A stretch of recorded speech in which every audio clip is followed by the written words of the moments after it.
حبايب قلبي سنة تالتة اعدادي عاملين ايه؟ يا رب دايما تكونوا بخير. النهارده انا جاي لكم ان شاء الله بمنهج تالتة اعدادي هينزل لك على القناة مجانا، وعايزك تتابع معايا كل فيديو هينزل. طب ليه يا مستر؟ عشان ان شاء الله مش هنخرج من تالتة اعدادي غير واحنا مقفلين دراسات. طب ازاي يا مستر؟ ركز معايا. احنا ان شاء الله النهارده هنبدأ معاك باول درس، قارات العالم، الموقع والمساحة. درس سهل جدا، محتاج منك بس لو فهمت فكرة الدرس كله القارات كلها زي بعض.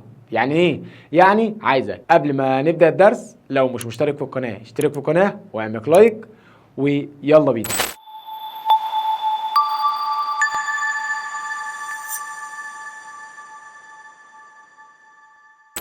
وجينا للدرس الاول بتاعنا يا حبايبي، قارات العالم، الموقع والمساحه.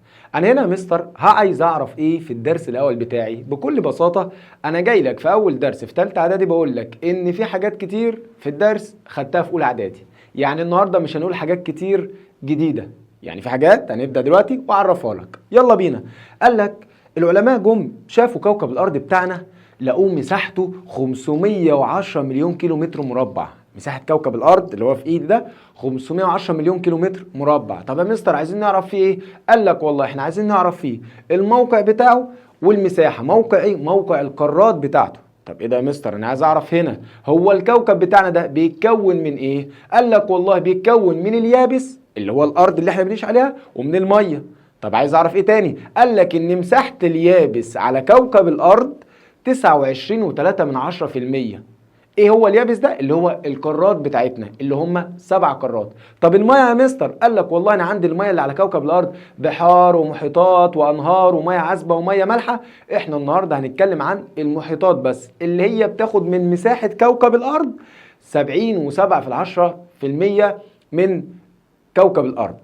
عندي يا مستر 7 قارات و5 محيطات. هندرس فيهم ايه؟ هنعرف كل حاجه عنهم، عن موقعهم ومساحه كل قارة وكل محيط. يلا بينا نبدأ. يلا بينا. عندي ده العالم بتاعي يا شباب. العالم بتاعي هنا عبارة عن 7 قارات و5 محيطات. أنا عايز أعرف إيه عنهم؟ عايز أعرف يا مستر والله أساميهم الأول، ودي الحاجة القديمة اللي أنت خدتها في أولى إعدادي. خليك معايا، لو لقيت حاجة جديدة لحد أما أقول لك قول لي يا مستر ده هنا الجديد. خليك معايا. قال لك والله يا مستر أنا عندي 7 قارات و5 محيطات. أعرف عنهم إيه؟ عايز أعرف مين هي أكبر قارة في العالم وأصغر قارة من حيث المساحة، ونفس الكلام أكبر محيط في العالم وأصغر محيط من حيث المساحة. يلا بينا. قال لك والله يا مستر عندي قارة آسيا. عندي قارة آسيا رقم 1. يبقى أنا عندي هنا في المساحة هبدأ من الكبير للصغير. قارة آسيا رقم 1 في المساحة. تيجي بعدها إيه؟ رقم 2 قارة إفريقيا رقم 2. يبقى أنا عندي هنا في الترتيب آسيا أكبر قارات العالم، رقم 2 إفريقيا، تيجي رقم 3 أمريكا الشمالية. رقم 3 أمريكا الشمالية. وبعدين قال لك رقم 4 أمريكا الجنوبية. أمريكا الجنوبية. طب رقم 5 يا مستر؟ قال لك أنتاركتيكا أو أنتاركتيكا في المساحة، دي رقم 5. طيب رقم 6 قال لك عندي قارة أوروبا رقم 6 في المساحة، ورقم 7 وأصغر قارة عندي قارة استراليا. يبقى تعالى واحدة واحدة كده. عندي 7 قارات، هناخد من الكبير للصغير من حيث المساحة. أول قارة قارة آسيا، قارة إفريقيا، قارة أمريكا الشمالية، أمريكا الجنوبية، قارة أنتاركتيكا، أوروبا واستراليا. دول كده عندي 7 قارات اللي هم بيمثلوا 29.3% من مساحة العالم. طب يا مستر يلا نخش على المحيطات. احنا قلنا عندي المحيطات كام محيط يا مستر؟ قلنا عندي المحيطات 5.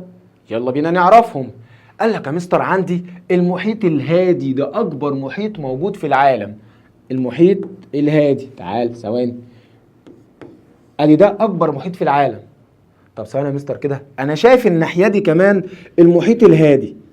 هو احنا عندنا 2 محيط هادي؟ هقول لك لا ثواني، ده انا عندي الخريطه دي مسطحه، العلماء رسموها على الورق عشان نعرف ندرس كوكب الارض، ولكن في الحقيقه خليك معايا، في الحقيقه ان انا عندي ده كوكب الارض اللي موجود في الحقيقه، اللي هو يا مستر انا دلوقتي عندي المحيط الهادي ده كبير جدا. لو خدت بالك من مساحته اهو، كل ده المحيط الهادي. فاحنا لما نيجي نرسمه على الخريطة هنا بنحاول نعمله بشكل مسطح كده فيظهر لي هنا وهنا، ولكن هو محيط واحد.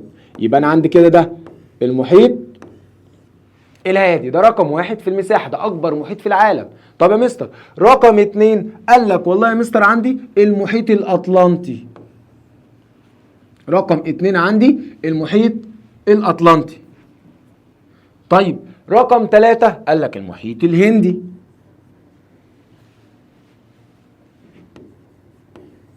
رقم 3 المحيط الهندي. طب رقم 4 يا مستر قال لك المحيط القطبي الجنوبي. المحيط القطبي الجنوبي. طب أصغر محيط في العالم يا مستر المحيط القطبي الشمالي. يبقى تعالى معايا كده واحدة واحدة، عندي 5 محيطات موجودين: محيط الهادي، المحيط الأطلنطي، المحيط الهندي، المحيط القطبي الجنوبي، والمحيط القطبي الشمالي. ده كده احنا خدنا العالم اللي موجود فيه اليابس والميه. طب يا مستر انا عايز اعرف ايه؟ العنوان بتاعي بيقول قارات العالم الموقع والمساحه. يبقى احنا النهارده هنتكلم عن قارات العالم. يلا بينا تعالى معايا نقرا بقى الكلام اللي احنا قلناه دوت، بحيث ان انت قاعد قدامي معاك ورقه وقلم وتكتب ورايا، علشان عايزين نجيب الدرجه النهائيه ان شاء الله. مش هنتنازع عن الدرجه النهائيه. وخد بالك الدراسات سهله لما تفهمها مش تحفظها. ركز معايا وبص، خلي الكلمه دي قدامك على طول. عايز تقفل دراسات افهم دراسات. بقول لك ما تنساش تعمل لايك واشتراك في القناه بقى لو لسه ما اشتركتش. خليك معايا. يلا بينا يا مستر. عندي اهو بيقول لك يشغل اليابس يشغل 29.3%. طيب من مساحه الكره الارضيه. طب اليابس ده اللي هو ايه؟ قلنا قارات العالم. يلا بينا من الكبير للصغير في المساحه. قال لك قاره اسيا رقم 1، ودي مساحتها 44 مليار مليون كيلومتر مربع. وما عليكش الارقام دي، ما تحفظش الارقام، انت احفظ الترتيب بس. طيب قال لك ودي اكبر قارات العالم اسيا، تيجي بعديها افريقيا، بعديها امريكا الشماليه، بعديها امريكا الجنوبيه، بعديها القاره القطبيه الجنوبيه او انتاركتيكا، وبعد كده اوروبا رقم 6، وفي الاخر استراليا اصغر قاره. يبقى انا عندي هنا كده اكبر قاره اللي هي تبقى اسيا، اكبر القارات ده اللي انا عايزه بقى منها، واصغر القارات استراليا. طب جميل يا مستر. قال لك تعالى بقى نشوف المحيطات اللي احنا قلناها. عندي 5 محيطات. يلا بينا نشوف ونأكد على المعلومه. اكبر محيط مين واصغر محيط؟ قال لك والله يا مستر انا عندي اكبر محيط المحيط الهادي. زي ما قلنا ده اكبر محيط وموجود في الجنبين على الخريطه، بس هو في الحقيقه محيط واحد. جميل. عندي بعد كده المحيط الاطلنطي رقم 2، وبعد كده المحيط الهندي، والمحيط القطبي الجنوبي، والمحيط القطبي الشمالي. خد بالك اصغر المحيطات، محيط القطب الشمالي اصغر المحيطات. جميل جدا كده يا مستر. احنا عرفنا العالم. يلا بينا بقى نتكلم عن قارات العالم. هنتكلم عن ايه قارات العالم؟ هنتكلم عن كل قارة الموقع بتاعها، ونتكلم عن شوية معلومات وحاجات بتميزها. مش فاهم يا مستر؟ بس خد بالك انا عندي هنا في الجغرافيا لما اجي اقول لك موقع المكان لازم تاخد بالك ان احنا عندنا موقع حاجة، يا اما موقع جغرافي يا اما موقع فلكي. جميل. طب يا مستر انا هدرس الاثنين؟ لا، انا بقول لك احنا الموقع الجغرافي هو اللي عليك في الدرس ده. طب الموقع الفلكي هناخد منه شوية معلومات بس عشان نعرف في اسئلة بتيجي عليه، ولكن الارقام مش مطلوبة منك في الدراسات. طب كويس. يلا بينا يا مستر نروح على قارات العالم الموقع والمساحة. طيب اصلا معلومة نسينا نقولها. بيقول لك يا مستر زمان اول ما الانسان او يعني كان عايش على الارض، جه العلماء لقوا ان الانسان عايش في 3 قارات. ايه هم ال3 قارات دول؟ اسيا، افريقيا، اوروبا. فسميناهم قارات العالم القديم، اللي هي اول ما الانسان بدا يعيش عليهم. طب القارات التانية يا مستر؟ قال لك لا والله دي بقى قارات الايه؟ الانسان بدا يكتشفها بعد كده، فسميناها قارات العالم الجديد. فتعالى معايا كده، خليك معايا. عندي قارات العالم القديم اسيا، افريقيا، اوروبا. طب انا عندي كام قاره؟ احنا قلنا 7. يبقى انا عندي اسيا، افريقيا، اوروبا 3، يبقى فاضل لي 4 قارات من القارات العالم الجديد. قولهم معايا: امريكا الشماليه، امريكا الجنوبيه، استراليا، القاره القطبيه الجنوبيه، انتاركتيكا او انتاركتيكا. طيب يلا بينا يا مستر نخش بقى على موقع قارات العالم الموقع. يلا بينا نعرف.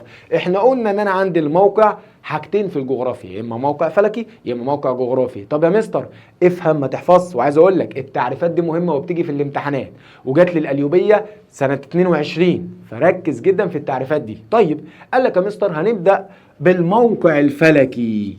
ايه هو الموقع الفلكي؟ بص بكل بساطه، هو موقع المكان بالنسبه لخطوط الطول ودوائر العرض. طب ثواني يا مستر، هو انا لما بمشي في الشارع بخبط كده في خطوط الطول ودوائر العرض؟ قال لك لا، ده بتكون على الخريطه بس. دي معلومه كده ايه، لو انت ناسيها افتكرها. يبقى انا عندي هنا الموقع الفلكي هو موقع المكان بالنسبه لخطوط الطول ودوائر العرض. التعريفات دي مهمه. طيب قال لك بقى الموقع الجغرافي، وده اللي هندرسه النهارده. عندي يا مستر موقع الجغرافي يعني عايز يعرف موقع المكان. لما اجي اقول لك موقع قاره اسيا، فانا عايز اعرف موقع اسيا بالنسبه للدول والمحيطات والبحار اللي حواليها سواء ميه او يابس. يعني ايه؟ بيقول لك الموقع الجغرافي هو موقع المكان، زي ما قلنا المثال بتاعنا اسيا، هو موقع المكان بالنسبه للاماكن الاخرى. طب يا الاماكن الاخرى دي تبقى يا مستر؟ قال لك والله يا اما بحار يا محيطات يا قارات او دول مجاوره. يبقى انا عندي الموقع الجغرافي هو موقع المكان بالنسبه للاماكن الاخرى. ايه هي الاماكن الاخرى دي؟ بحار، محيطات او قارات او دول مجاوره. كده دول تعريفين للموقع، لان احنا الدرس بتاعنا اسمه ايه؟ قارات العالم الموقع والمساحه. احنا مش عايزين مساحه، مش عايزين ارقام، عايزين الموقع. طب يلا بينا نكمل. قال لك يلا بينا نبدا في قارة آسيا. احنا اتفقنا ان انا عندي قارة آسيا اكبر قارات العالم من المساحة. خلاص يلا بينا نعرف موقعها. بص وبص ركزوا معايا يا اولاد. اول ما اجي اكلمك عن الموقع، اول ما تسمع كلمة موقع اتجاهاتك الاصلية يعني ايه؟ شمال جنوب شرق غرب، تعرف على طول. طب تعالى كده ركز معايا. قال لك يا مستر عايز اعرف الموقع الجغرافي لقارة آسيا. اقول له اهي قارة آسيا اهي، هنعمل شمال جنوب شرق غرب. قال لك تعالى بقى نعرف موقعها الجغرافي. قال لك اسيا، تعالى بص كده في الشرق ايه؟ المحيط الهادي. طب في الغرب؟ قال لك والله يا مستر بقى انا عندي في الغرب 3 حاجات بيبقوا جيران قارة اسيا من جهة الغرب. ايه هم؟ قال لك قارة اوروبا والبحر المتوسط والبحر الاحمر. طب جميل. طب في الشمال فوق؟ قال لك والله انا عندي اهو في الشمال فوق المحيط القطبي الشمالي. طيب طب في الجنوب؟ قال لك في الجنوب عندي يا مستر المحيط الهندي. يبقى ركز معايا كده، انا عايز اعرف موقع الجغرافي لقارة اسيا. اهو انا عندي في الشمال المحيط القطبي الشمالي، في الجنوب المحيط الهندي، في الشرق قال لك المحيط الهادي. طب في الغرب، وده بقى اللي هيبقى عندي 3 حاجات فيه، قارة اوروبا، بحر المتوسط، البحر الاحمر. طب يا مستر كده انا عرفت موقع قارة اسيا. في حاجة تانية عايز اعرفها عن قارة اسيا؟ ايوه طبعا عايزين نعرف، قلنا الموقع وعايزين نعرف شوية حاجات بتميزها. قال لك طب تعالى خليك معايا واحدة واحدة. عايز اعرف ايه عن قارة اسيا يا مستر من ضمن الموقع بتاعها برضوك. عايز اعرف هي اسيا دي قريبة من انهي قارة؟ طب هي بتتصل بقارات تانية؟ طب بتنفصل عن قارات اخرى؟ قال لك ايوه، عندي شويه معلومات كده لازم نكون عارفينها عن قاره اسيا عشان بيجي لك في شكل اخطر او اكمل. تعالى معايا. قال لك انا عايز اعرف عن قاره اسيا ان هي تتصل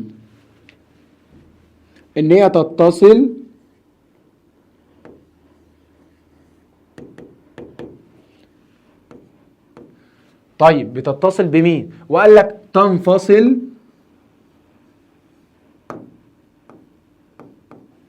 وعايز اعرف تقترب.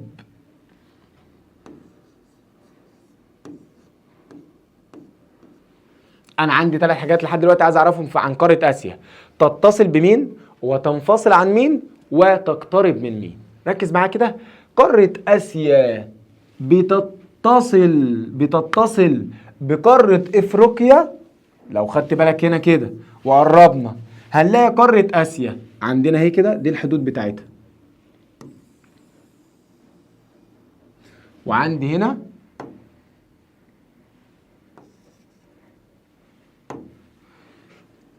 لو تاخد بالك كده دي شبه جزيرة سيناء. شبه جزيرة سيناء اللي عندنا في مصر، واحنا مصر تبع افريقيا. فبيقول لك يا مستر قارة آسيا تتصل بقارة افريقيا عند شبه جزيرة سيناء، يبقى تتصل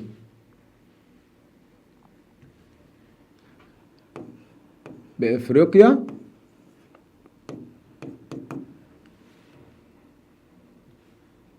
عند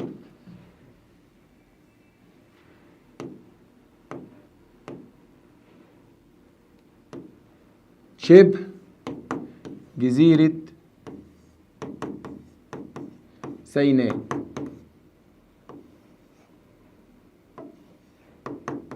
مش راضي يكتب، المهم خليك معايا. يبقى انا عندي هنا تتصل قارة اسيا بقارة افريقيا عند شبه جزيرة سيناء. طب انا خلاص عرفت اول حاجة تتصل. طب تنفصل، هي منفصلة عن مين؟ قال لك هي بتنفصل بقارتين، بتنفصل عن قارة اوروبا وتنفصل عن قارة استراليا. طيب ركز معايا، قال لك والله يا مستر تنفصل عن قارة اوروبا عن طريق جبال اورال، ان جبال اورال دي بتفصل اسيا عن قارة اوروبا، وده حد طبيعي. طيب قال لك طب بتنفصل عن قارة استراليا في ايه؟ قال لك عن طريق جزر اندونيسيا. جزر اندونيسيا هي اللي بتفصلها عن قارة استراليا. طيب قال لك يا مستر انا عايز اعرف قارة آسيا بتقترب من كام قارة؟ قال لك ركز معايا ده بقى ومهم جدا لازم تفهمها، يلا بينا. قال لك هي بتقترب من 3 قارات. قال لك يا مستر قارة آسيا بتقترب من قارة افريقيا عند مضيق باب المندب. المضيق دوت بتقترب آسيا من افريقيا. طيب يبقى انا عندي هنا تقترب من افريقيا عند باب المندب. ماشي. طب تقترب يا مستر من قارة امريكا الشمالية. ثانية واحدة بقى كده، ثانية واحدة. اللي جاب قارة اسيا لقارة امريكا الشمالية، لو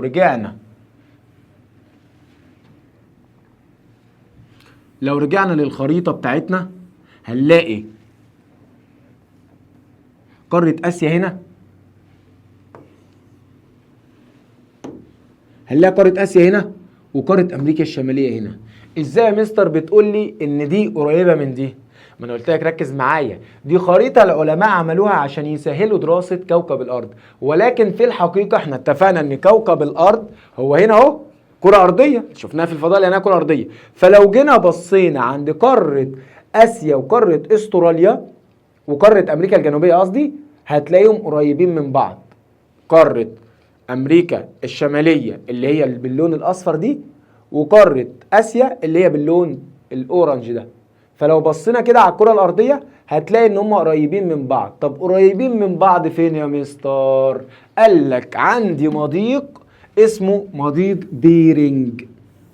يبقى انا عندي قاره اسيا، عندي مضيق بيرنج، ده بيخلي اسيا تقترب من امريكا الشماليه، وانا وريت لك على الكره الارضيه ازاي الاثنين قريبين من بعض. طيب قال لك يا مستر انا كده عرفت ان هي تقترب من افريقيا عند مضيق باب المندب، وتقترب من امريكا الشماليه عند مضيق بيرنج، وتقترب من استراليا عند جزر اندونيسيا.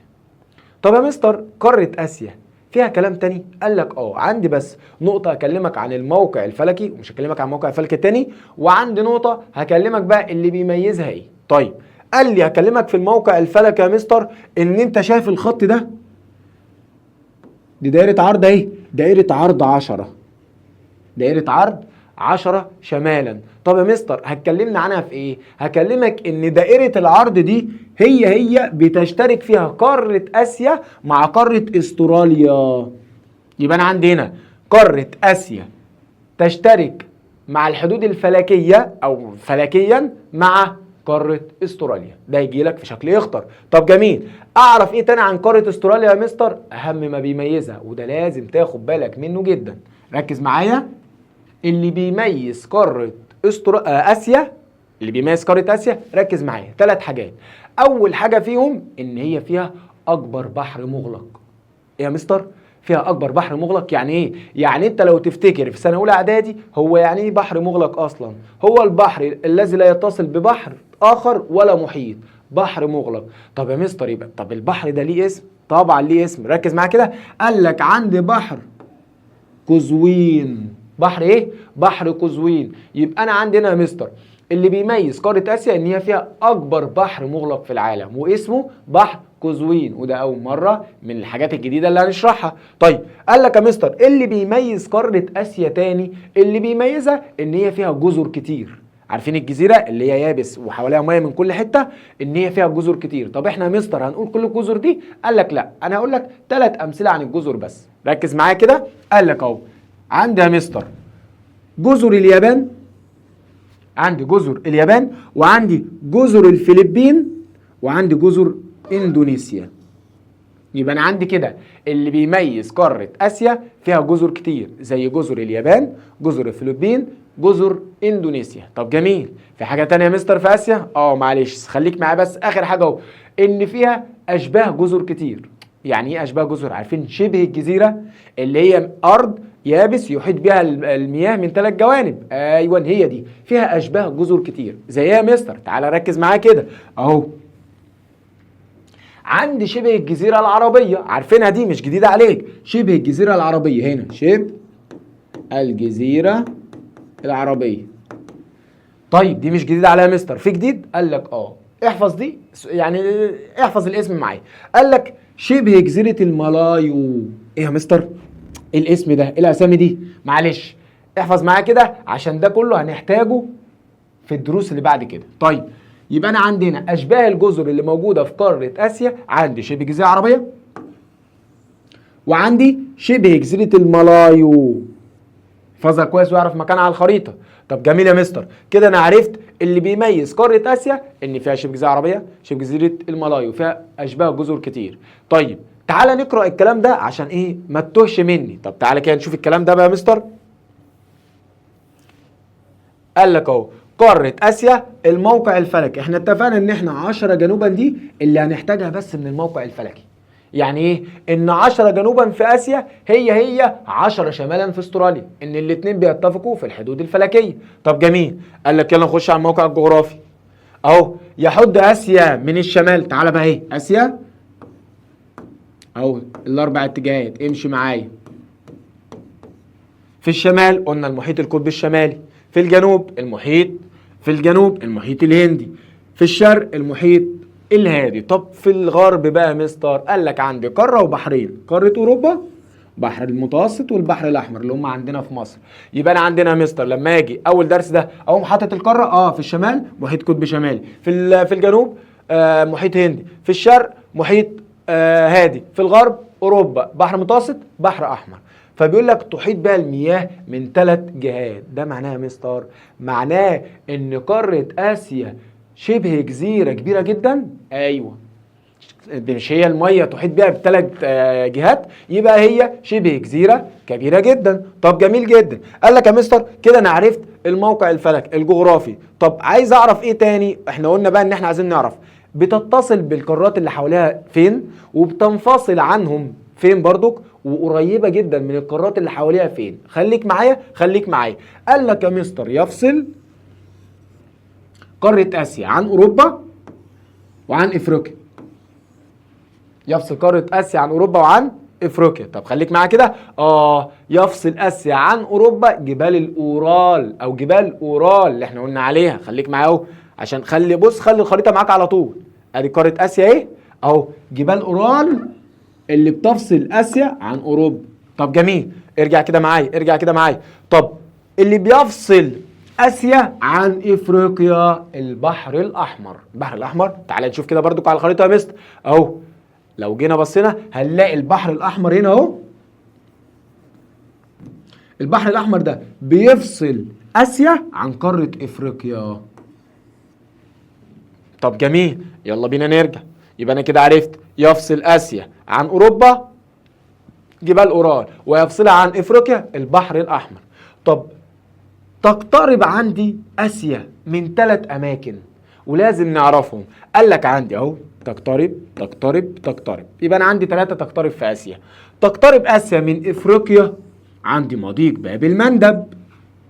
طيب حلو. وتقترب اسيا من امريكا الشماليه عند مضيق بيرنج. مضيق ايه؟ بيرنج. زي ما قلت لك اهو، ثواني اهو، زي ما قلت لك انا عندي اهو قاره اسيا وافريقيا، اسيا وامريكا الشماليه قريبين جدا من عند المضيق بيرنج. لو شايفينها قولوا لي شايفينها في الكومنتات. طيب قال لك يا مستر كده انا عرفت ان انا عندي تقترب قاره اسيا من امريكا الشماليه عند مضيق بيرنج، وفهمناها ازاي؟ ان احنا في الاساس في الحقيقه ان هي كره ارضيه. طيب تقترب اسيا من قاره استراليا عند جزر اندونيسيا. عند جزر اندونيسيا. طب جميل. طب يا مستر فاضل لي حاجه ما قلناهاش، اللي هي ايه؟ اللي هي بتتصل فين؟ احنا قلنا تنفصل وتقترب، فاضل لي تتصل قارة آسيا بقارة إفريقيا عند شبه جزيرة سيناء. قارة آسيا مع إفريقيا تتصل عند شبه جزيرة سيناء اللي هي عندنا في مصر. طب يا مستر تمام كده أنا عرفت ده كده إيه؟ الموقع الجغرافي. طب اللي بيميز قارة آسيا، اللي بيميزها قلنا 3 حاجات: فيها اكبر بحر مغلق، فيها جزر كتير، فيها اشباه جزر كتير. يلا بينا. قال لك وجود اكبر بحر مغلق في العالم هو بحر قزوين. بحر ايه؟ بحر قزوين. اللي عرف تعريف بحر المغلق يكتبوا لي في الكومنتات. طب جميل.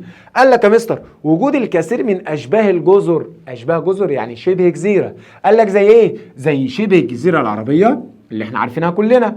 طيب وشبه جزيره المالايو. شبه جزيره ايه؟ المالايو. افتكرها بقى من الملايه، اي حاجه بس افتكرها، شبه جزيره المالايو. جميل. طب يا مستر فيها جزر كتير. جزر كتير زي مين؟ زي جزر اليابان، جزر الفلبين، وجزر اندونيسيا. 3 جزر دي الامثله اللي احنا خدناها. طب يا مستر انا عندي الجزيره نفسها. الجزيره ممكن الجزيره دي تكون كلها دوله، او ممكن الجزيره دي تكون جزء من دوله، او ممكن الجزيره دي تكون فيها ان الدوله يبقى فيها عده جزر. طب انا عندي هنا التعريف الثالث في الدرس، وهم 3 تعريفات مهمين جدا وبيجوا في الامتحانات. تعال نشوف. قال لك عندي يا مستر ما المقصود بالدول الجزريه؟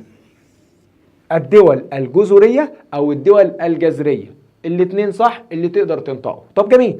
قال لك يا مستر دول جزريه يعني دوله التي تتكون من جزيره، يعني هي ممكن تكون الدوله تكون جزيره او اكتر من جزيرة، يعني ممكن الدولة يكون فيها جزر كتير زي جزر اليابان كده، أو قد تكون جزء من جزيرة. يبقى أنا عندي التعريف الثالث هي الدول التي تتكون من جزيرة أو أكتر، أو قد تكون جزء من جزيرة. ده تعريف إيه؟ الدول الجزرية. جميل كده يا مستر.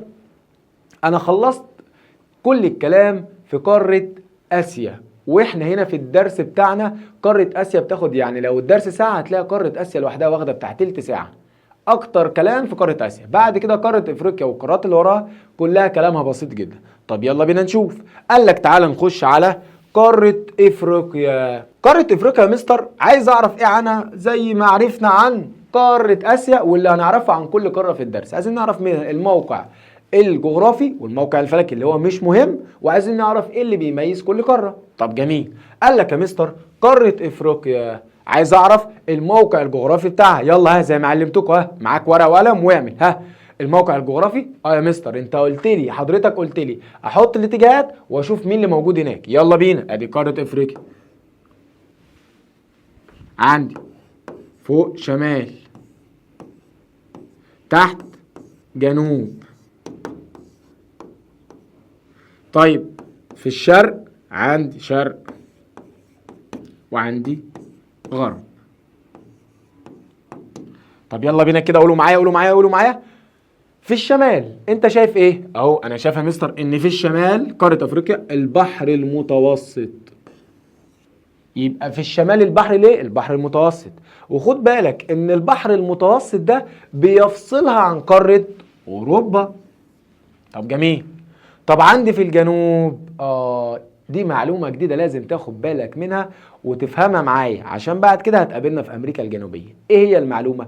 المعلومة بتقول لك إن أي قارة ليها يعني بتكون على شكل مثلث، مش هنحط لها جنوب. مش فاهم يا مستر؟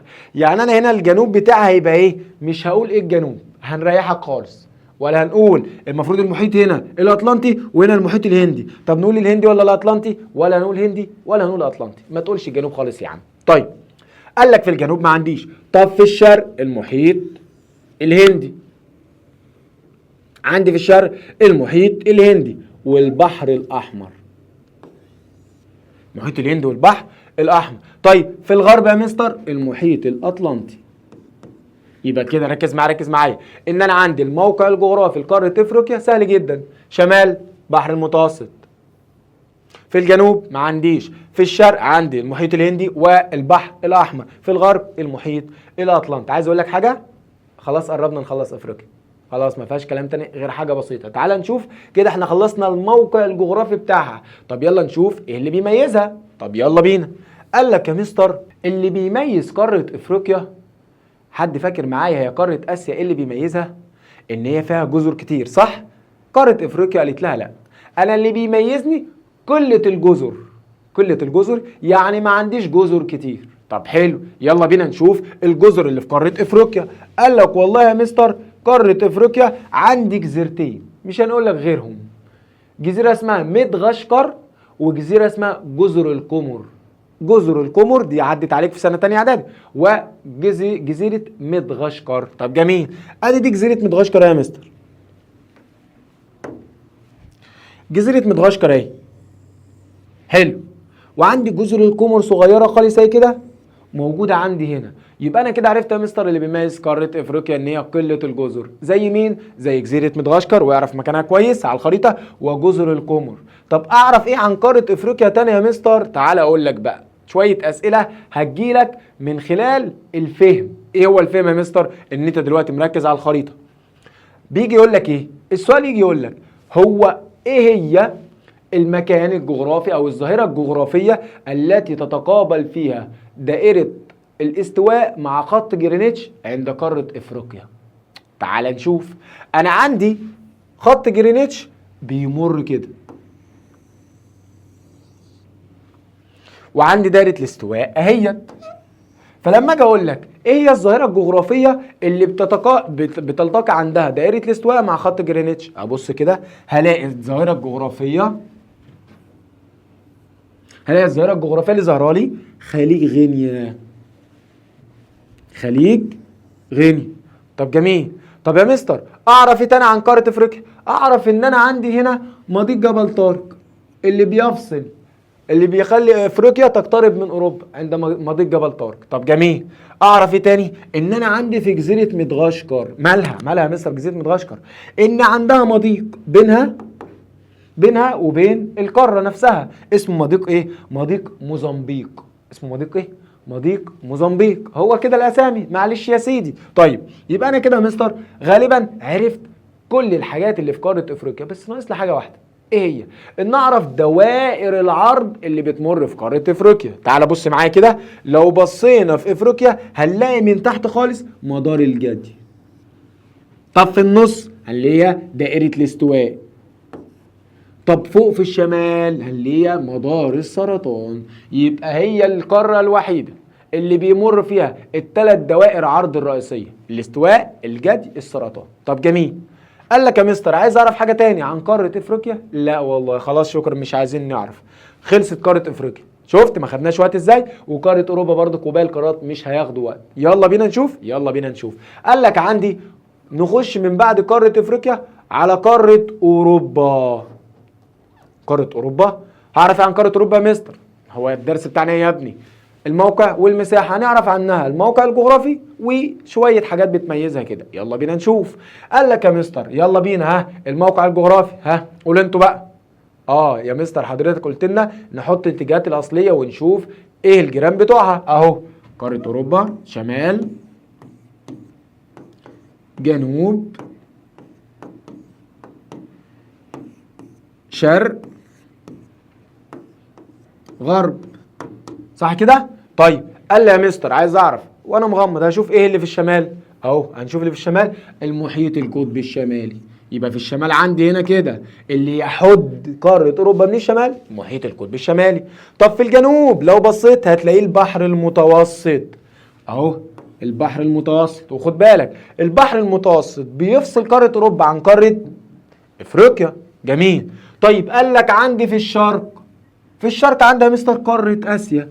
فاكر في خريطة اسيا جبال الاورال، جبال الاورال اللي هنا اهي، وقارة اسيا في الشرق، يبقى في الشرق اوروبا هتبقى قارة اسيا. طيب في الغرب عندي في الغرب يا مستر المحيط الاطلنطي.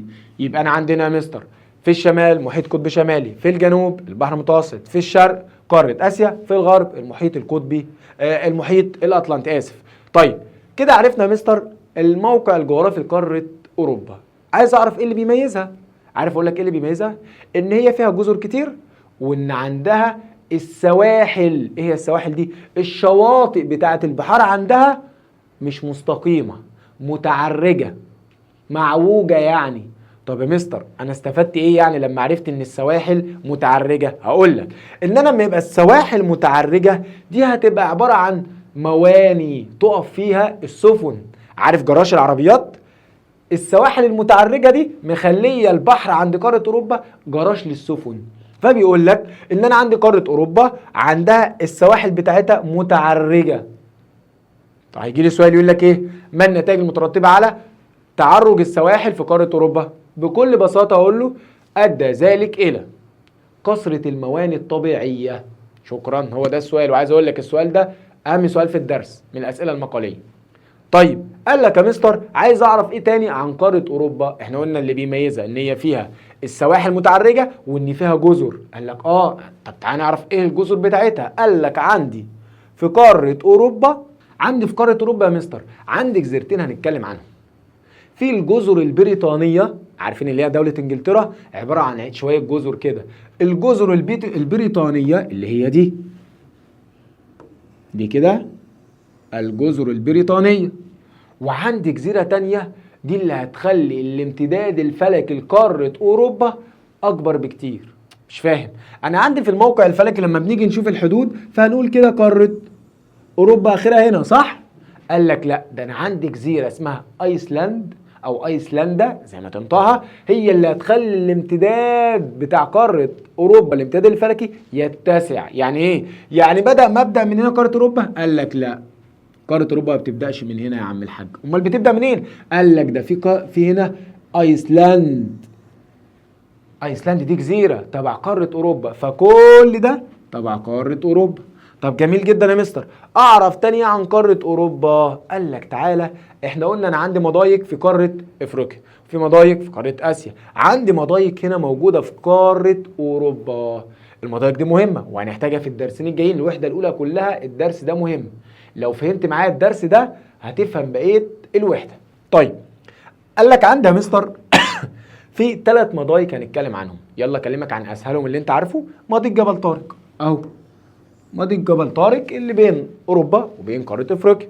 طب عندي مضيقين جوه القاره نفسهم، فين دول؟ قال لك عندي يا مستر تعالى نعرف البحار الاول عشان نميز منها الايه المضايق. يعني ايه؟ مش فاهم. قال لك ده البحر ايه؟ البحر الاسود. قال لك شايف البحر الاسود ده؟ المضيق القريب منه اسمه مضيق البسفور. اسمه مضيق ايه؟ مضيق البسفور. طب حلو. طب عندي مضيق تاني. قال لك وبص يعني خد معايا الاسم بتاعه كده ببساطه. عندي مضيق تاني عند البحر المتوسط، في مضيق، المضيق ده اسمه الدردنيل. عارف نهر النيل؟ انت قول الدردنيل. يبقى انا عندي مضيقين، مضيق اسمه البيسفور او البسفور اللي عند البحر الاسود اللي هو قريب من البحر الاسود، وعندي مضيق الدردنيل اللي هو قريب من البحر المتوسط. طب كده يا مستر انا عرفت كل حاجه في قاره اوروبا؟ ايوه، بس لازم تعرف الدائره اللي بتمر فيها دوائر العرض. هنقول له الدائره القطبيه الشماليه. طب يا مستر احنا اتعودنا فهمنا، يلا بينا بقى نقرا الكلام دوت عشان نعرف نثبته. قال لك تعالى نشوف قاره افريقيا وبعد كده قاره اوروبا. قال لي يا مستر قاره افريقيا تمتد ما بين دائرتي عرض 37.5 شمالا و34.5 شمالا، وخطي طول 51 شرقا و17 غربا. قلنا الارقام دي مش مهمه وما بتجيش في امتحانات، بس احنا عايزين نعرف المدلول بتاعها ايه هي، يعني انا استفاد ايه من الارقام دي؟ هنشوفها دلوقتي. طب يلا بينا نخش على الموقع الجغرافي. قلنا في الشمال بحر متوسط، في الجنوب ويفصل عن اوروبا. في الجنوب قلنا مفيش جنوب، مش احنا قلنا قاره افريقيا على شكل مثلث، ففي الجنوب ما عنديش جنوب. حلو. طب في الشرق قال لك المحيط الهندي والبحر الاحمر. طب في الغرب قال لك المحيط الاطلنطي. جميل. طب اللي بيميز قاره افريقيا قال لك والله يا مستر كلمتين، قله الجزر، زي جزيره مدغشقر، وقلنا المضيق اللي بينها وبين افريقيا اسمه مضيق موزمبيق. مضيق موزمبيق. المهم، طيب وعندي جزر القمر، دي جزر صغيره جدا. جميل جدا. وعرفنا يا مستر ان قاره افريقيا ان الظاهره الجغرافيه او اللي بتكون موجوده عند تقاطع دائره الاستواء مع خط جرينتش هي خليج غينيا. جميل. يلا بينا نخش على قاره اوروبا. هنعرف برضو الموقع الفلكي، الموقع الجغرافي قصدي. شمالا المحيط القطبي الشمالي وعرفناها خلاص. طب جنوبا قال لك والله في الجنوب البحر المتوسط.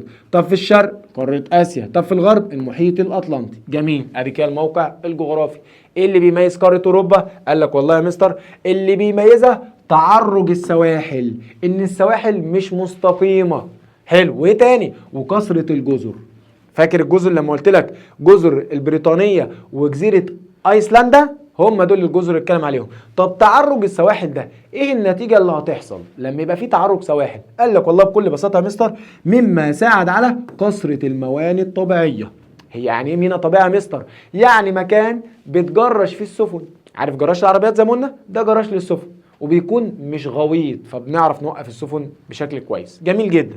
كده يا مستر انا عرفت قاره افريقيا وقاره اوروبا. يلا بينا نخش على قارات العالم الجديد. ايه ده يا مستر؟ مش واحنا كده خلصنا قارات العالم القديم؟ ايوه خلصنا اسيا، افريقيا، اوروبا. هنخش على قارات العالم الجديد. يلا بينا. طيب ركز معايا. قال لك يا مستر احنا عايزين نعرف ايه من الدرس دوت؟ عايزين نعرف الموقع الفلكي والموقع الجغرافي وايه اللي بيميز القاره. وقلنا ان الموقع الفلكي مش مهم ومش بيجي في الامتحانات. طيب قال لك يلا بينا. قال لك عايز اعرف قاره امريكا الشماليه اهي قدامي.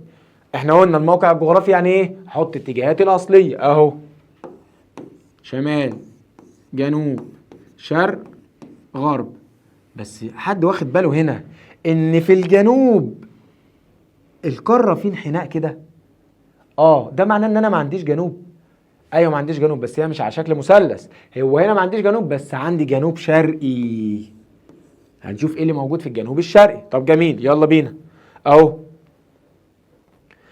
عندي في الشمال ايه اللي موجود في الشمال؟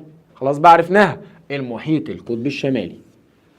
طب في الجنوب قلنا ما عندناش جنوب بس عندي جنوب شرقي. عندي جنوب ايه؟ جنوب شرقي. طب ايه اللي موجود في الجنوب الشرقي؟ حاجتين عندي في الجنوب الشرقي، حاجه اسمها خليج المكسيك والبحر الكاريبي.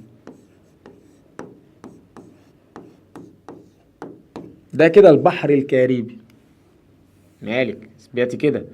البحر الكاريبي. يبقى انا عندي في الجنوب الشرقي حاجتين، خليج المكسيك والبحر الكاريبي. طب يا مستر تمام عرفنا بدل الجنوب جنوب شرقي. طب خش على الشرق. قال لي عندي في الشرق سهله، محيط اطلنطي. طب في الغرب محيط هادي. يبقى انا عندي كده الموقع الجغرافي يا مستر مهم جدا تعرفه من على الخريطه، انا مش عايزك تحفظه، احنا اتفقنا احنا بنفهم.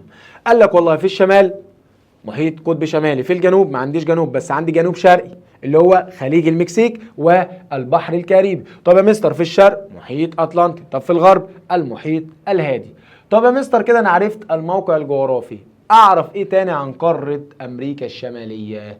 عايز اعرف ان هي عندها خليج اسمه خليج هيدسون او خليج هيدسن، زي ما تنطقها، خليج هيدسون وخليج هيدسن اللي تنطقها. طب يا مستر ايه اللي بيميز قاره اسيا قاره امريكا الشماليه اسف؟ ان انا عندي فاكر لما قلنا في قاره اسيا ان هي تقترب من امريكا الشماليه عند مضيق بيرنج؟ هو ده برضو اللي بيميز عندي في اسيا اهو، مضيق بيرنج. ده اللي بيخلي اسيا تقترب من امريكا الشماليه. طيب ايه اللي بيميز تاني يا مستر امريكا الشماليه؟ ان هي بيمر فيها هنا مدار السرطان. تاخد بالك ان انا عندي دايرتين عرض اهو بيمروا فيها، مدار السرطان والدائره القطبيه الشماليه. طب جميل جدا. اعرف إيه تاني عن امريكا الشماليه؟ مش هنعرف حاجه تاني. تعال بص كده، ادي الموقع الفلكي اللي قلنا مش مهم. خش على الموقع الجغرافي. يلا بينا. في الشمال قال لك محيط قطبي شمالي. في الجنوب، قال لك ما عنديش جنوب، بس عندي جنوب شرقي اللي هو خليج المكسيك والبحر الكاريبي. طيب قال لك في الشرق محيط اطلنطي، في الغرب محيط هادي. طب انا كده يا مستر عرفت الموقع الجغرافي. في حاجه تاني؟ قال لك لا. عرفت ان الموضوع سهل، هي قاره افريقيا، قاره اسيا اللي فيها كلام كتير شويه. طب تعالى كده ناخد الكلام على قاره امريكا الجنوبيه. مالها قاره امريكا الجنوبيه يا مستر؟ هنعرف برضك عنها الموقع الجغرافي وايه اللي بيميزها. يلا بينا. ها، موقع جغرافي، قولوا انتوا بقى. اتجاهات اصليه، انزل معايا على الخريطه. عندي امريكا اهو الشمال، وعندي جنوب، وعندي شرق، وعندي غرب.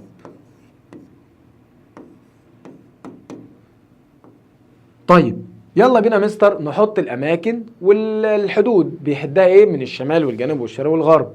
حد فيكم هنا ملاحظ حاجه في الجنوب؟ حد ملاحظ حاجه؟ اهو انا مستني اهو. اللي ملاحظ حاجه يكتبها في الكومنتات بسرعه.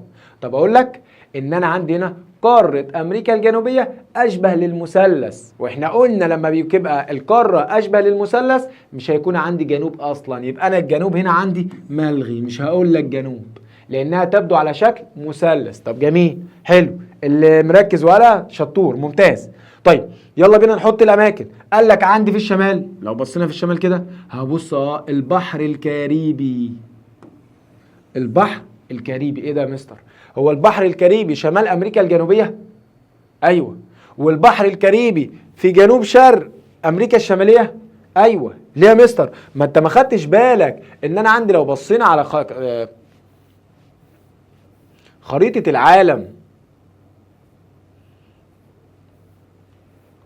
اهو، لو بصينا ادي امريكا الشماليه وادي امريكا الجنوبيه. الجنوب الشرقي بتاعها هنا اهو خليج المكسيك، وهنا البحر الكاريبي. الجنوب الشرقي بتاعها هو الشمال بتاع امريكا الشماليه، امريكا الجنوبيه. يبقى انا عندي، فهمت النقطه دي؟ نرجع بقى لامريكا الجنوبيه بتاعتنا. امريكا الجنوبيه، يبقى فهمت ان البحر الكاريبي ازاي هناك في الشمال، وعند امريكا الشماليه في الجنوب الشرقي. تمام. قال لك يا مستر في الشمال البحر الكاريبي، في الجنوب ما عنديش جنوب. طب في الشرق؟ قال لك والله يا مستر الشرق ابص اهو المحيط الاطلنطي. طب في الغرب؟ سهله برضو كمستر، المحيط الهادي. طيب ده كده الموقع الجغرافي لقاره امريكا الجنوبيه. ايه اللي بيميزها؟ قلنا يلا تعالى نشوف اللي بيميزها. حاجه كده برضك من المضايق، الاسامي الجديده اللي عليك بس لازم تحفظه.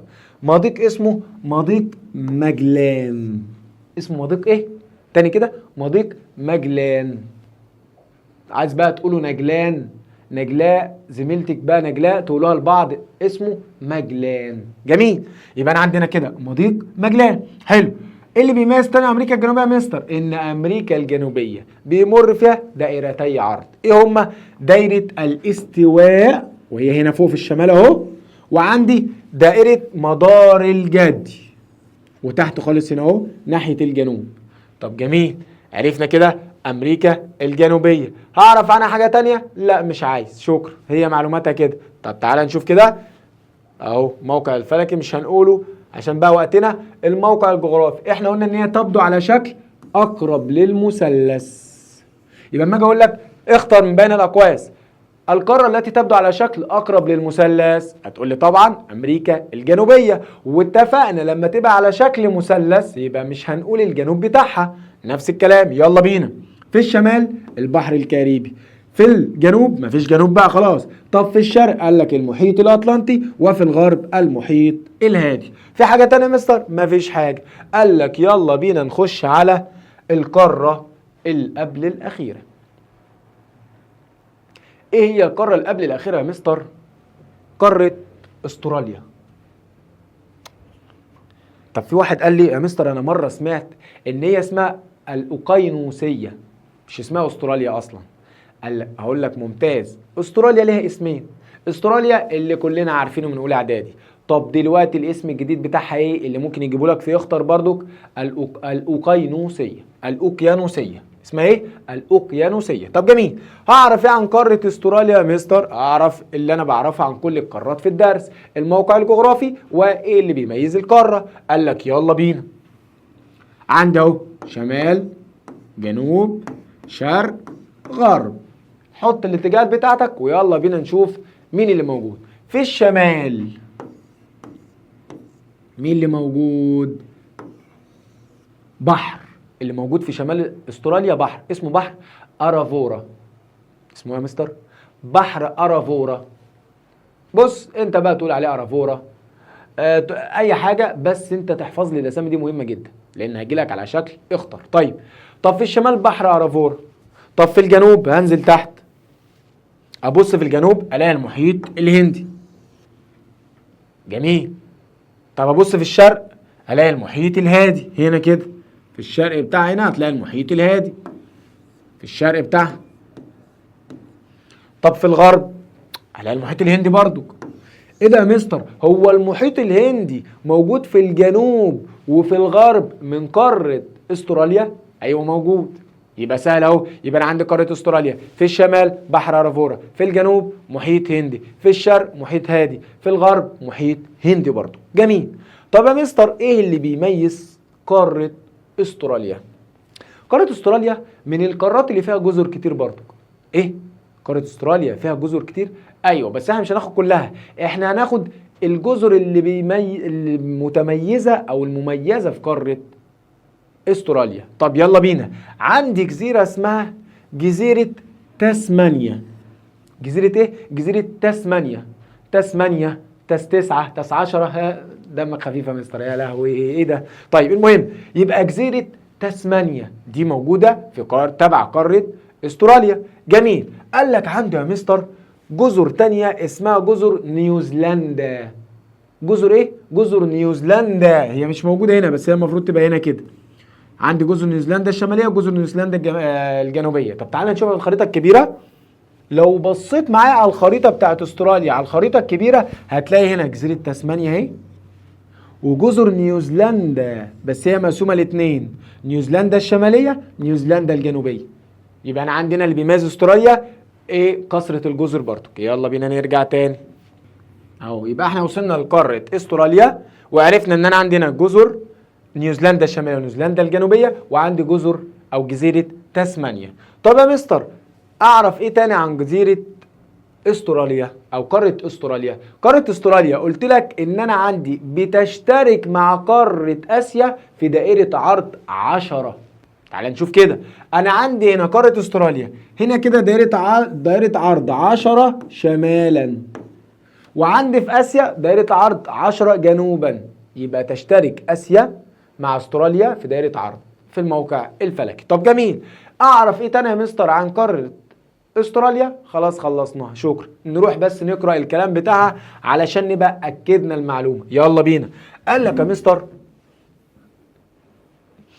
او الموقع الجغرافي لقارة استراليا. قال لك في الشمال زي ما قلنا بحر ارافورا.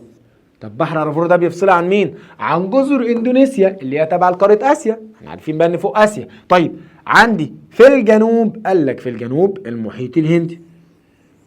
طب حلو. قال لك في الشرق المحيط الهادي. طب في الغرب المحيط الهندي برضو، عشان كده هتلاقي حاطط الجنوب والغرب مع بعض ان المحيط الهندي في الجنوب والغرب. طب جميل. ده كده الموقع الجغرافي. ايه اللي بيميز استراليا؟ قال لك تضم استراليا مجموعة من الجزر. قلنا جزيرة تسمانيا وجزر نيوزيلندا الشمالية والجنوبية. يلا بينا. يبقى نيوزيلندا الشمالية ونيوزيلندا الجنوبية وتسمانيا. لازم تعرف اماكنهم على الخريطه كويس. طب يا مستر بجانب مجموعه من الجزر الصغيره بالمحيط الهادي، ان في جزر صغيره كده بتبقى موجوده في المحيط الهادي. طب جميل جدا. قال لك يا مستر فاضل لي القاره الاخيره، القاره القطبيه الجنوبيه، انتاركتيكا. طيب قال لك يا مستر يلا بينا نشوف القاره القطبيه الجنوبيه، بس قبل ما تشوفها لازم تبقى عارف هي على الحقيقه عامله ازاي. هي على الحقيقه يا مستر هي موجوده تحت خالص. كل دي القاره اهي موجوده هنا اهي كده. دي القاره القطبيه الجنوبيه، عشان لما اجي اكلمك عليها هنا تبقى عارف ان انا بكلمك ان هي موجوده تحت في الكره الارضيه من تحت اهو، موجودة هنا. طب حلو، قال لك يلا بينا نتكلم عنها. قال لك القارة القطبية الجنوبية مالها يا مستر؟ دي القارة الوحيدة الغير مأهولة بالسكان. مش فاهم يعني ايه؟ يعني القارة الوحيدة اللي مش بيعيش فيها سكان، يعني الست قارات التانيين فيهم سكان الا القارة دي. طب جميل، عرفنا عنها معلومة. يلا بينا نعرف عنها الموقع الجغرافي. قال لك والله يا مستر الموقع الجغرافي بتاعها تمتد اقصى جنوب الكرة الارضية. موجودة في الجنوب تحت زي ما وريتك كده في الكورة، اقصى جنوب الكرة الارضية اهو، تمتد في اقصى الجنوب الكرة الارضية. ادي الكرة الارضية اهي، اقصى الجنوب من تحت اهي. طب جميل، عرفنا. قال لك يا مستر تمتد بأطرافها الدائرة القطبية الجنوبية 66 جنوبا. عندها في الأطراف فوق إن الدائرة القطبية الجنوبية تمتد بأطرافها. طيب قال لك يا مستر وتمتد حول القطب الجنوبي 90 جنوبا. ماشي. طيب عايزين نعرف بقى ترتب على ذلك أصبحت متجمدة وغير مأهولة بالسكان. يعني ايه؟ يعني في الجنوب تحت خالص الجو قارس البرودة. طب ليه قارس البرودة؟ عشان هناك الشمس مش متعامدة خالص، بتكون اكتر ميل للشمس عند القطب الجنوبي، فعشان كده تلاقي لا تلج طول السنة مع ان الشمس بتكون عندها. طيب قال لك يا مستر ان القارة القطبية الجنوبية انتاركتيكا اللي فيها شوية ناس صغيرين كده. يا مستر انت مش قلت ان هي ما فيهاش ناس اصلا؟ ازاي فيها ناس؟ قال لك لا، ده مش فيها اي ناس، ده فيها مراكز ابحاث لدول كبيره بتبحث فيها وتستكشف فيها. زي مين الدول دول؟ قال لك انا عندي الدول العظمى. زي مين؟ زي عندي الدول العظمى زي اسيا. اسيا ايه يا عم؟ الدول العظمى زي امريكا اللي هي الولايات المتحده الامريكيه اللي في الغرب. طب مين اللي في الشرق اللي قصادها؟ والله يا مستر روسيا. طب حلو، طب مين الدول القوية التانية؟ فرنسا وانجلترا. فبيقول لك يا مستر توجد بالقارة القطبية الجنوبية بعض مراكز البحوث في مناطق مقسمة بين عدد من الدول. مين هم الدول دول؟ قال لك والله يا مستر روسيا اللي هي القوة اللي في الشرق، الولايات المتحدة الأمريكية القوة اللي في الغرب، ومعاهم فرنسا وانجلترا. طيب يا مستر أنا كده خلصنا الدرس. تعال نشوف شوية حاجات بس متبقية عندي في التدريبات، ولكن هنخليها في فيديو لوحده. لو انت بطل ومن ابطال اللي مكملين معايا لحد دلوقتي، فبقول لك لو نسيت تعمل لايك اعمل لايك واشترك في القناة واعمل شير للفيديو علشان زمايلك يستفيدوا منه. عايز اقول لك ان شاء الله هننزل لك المنهج كله على القناة هنا على اليوتيوب. لو تابعت معايا بس على اليوتيوب انا بضمن لك ان انت هتقفل ان شاء الله. تمام يا شباب؟ وفي الاخر الدراسات سهله لما تفهمها مش تحفظها، ومع مستر سيد سليمان الدراسات في امان. والسلام عليكم ورحمه الله وبركاته.